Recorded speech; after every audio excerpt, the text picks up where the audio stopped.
Okay, we're back. Okay. Anyway, Martinez is still very much in the battle here to get to move their contract along, and they've the offers have been much lower than what we just saw, and the offer right now is 3% in Martinez, and then also there's the other one is the county, which has also not settled, right? Right. And some of those districts you mentioned, they came to our board meeting, the county board office of ed meeting last month, or it was this month. And they were part of that East Bay coalition. And they recognized that a lot of the times the root or the source of all this panic about projections comes from the county office, specifically the superintendent. So that's where they came, and they supported our county teachers, and it looks like a lot for them. A lot of those things work when you get together.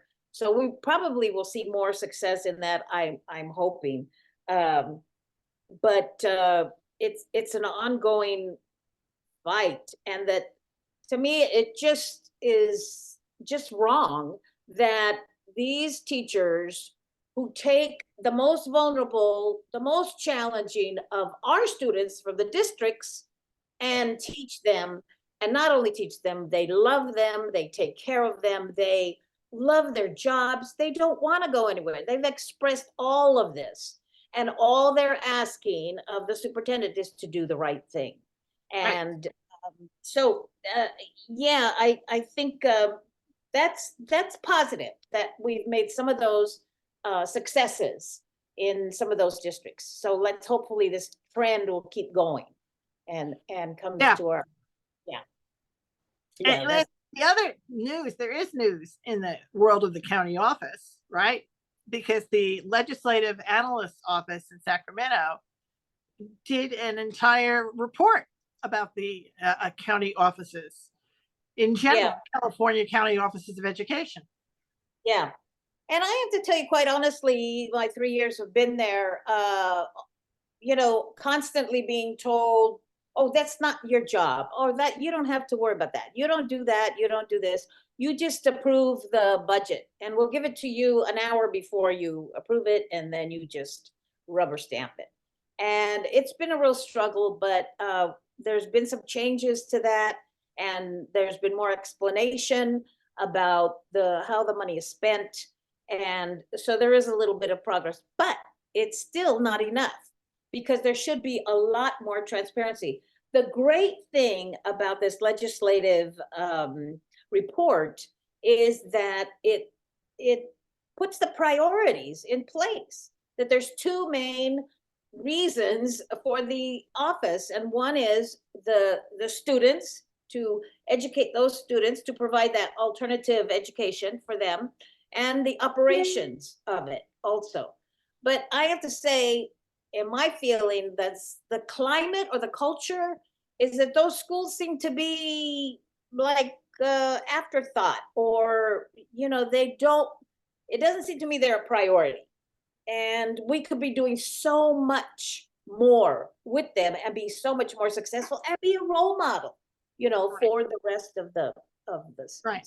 I mean, one way to look at the children who are in the juvenile court schools and the community county schools is that these are the children who have really got the greatest need, on a par with special ed. These are children who have been maybe removed from their families. There are certainly families that are in crisis if you're in either of those systems. And the level of support that they need, I think, far exceeds the amount of investment we're making. And there are lots of ways to rethink the investments and rethink a county budget that may be being spent on other ways of supporting other folks in the district who, or in the county, who may have other sources to of funding, or you're creating and supporting programs that the districts themselves could run and support themselves. I mean, you're really taking the money away from those children when you're doing that. And one of the things undeniably the board does is approve the budget. Right. So we cannot approve something we don't understand, and we certainly are not going to approve something we did not have the opportunity to provide input to, and not to see it at the last minute, and also to be involved anytime they bring in parents, stakeholders, community organizations. We need to be there. The board needs to also have a place at that table because we represent those stakeholders. We are not separate from. And so this increasing transparency of County Office of Education spending, that says it all right there in the title. That we need that kind of transparency. I want to know, how much are you spending on vendors? How much are you spending on contracts? How much are you spending on teacher salaries? Is that, and how about layoffs? Are we substituting, vendors in place of actual teachers, who, by the way, are unionized? So all of these kinds of things. And does this budget reflect the priority of the schools and the students, that the schools that they're in? So all of that, I think on our next meeting, April 17th, I'm gonna have a lot of questions to ask. And we have a budget committee, and hopefully it'll start meeting and rigorously look through all of this and give us some, there's gonna have to be some big changes, in other words. Right. And there can be, and the state is asking you to make them, right? And they're asking all of the county offices to make them. And I think just like everything else, there are counties that are doing it already. That could be the best practice models. And you could go out and look for who they are and model after them, and then try to become the model for best practice. Yeah, I mean, quite truthfully, we need to catch up with those best practices in our county. We really do. We have work to do. Absolutely. Yes, we do. We have so much work to do. So that leads us to the end. Oh yes, go ahead.